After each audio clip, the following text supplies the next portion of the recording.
شروع اللہ کے نام سے جو بڑا مہربان نہایت رحم کرنے والا ہے۔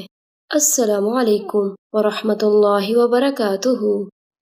حضرت ابو ہریرہ رضی اللہ تعالیٰ عنہ فرماتے ہیں کہ نبی صلی اللہ علیہ وآلہ وسلم نے فرمایا، جو شخص اپنے بستر پر لیٹا اور اس نے اللہ کا ذکر نہیں کیا تو وہ لیٹنا اس کے لیے قیامت کے دن باعث ندامت ہوگا، اور جو شخص کسی مجلس وغیرہ میں بیٹھا اور اس میں اللہ عز و جل کا ذکر نہیں کیا تو وہ مجلس قیامت کے روز اس کے لیے باعث حسرت و ندامت ہوگی۔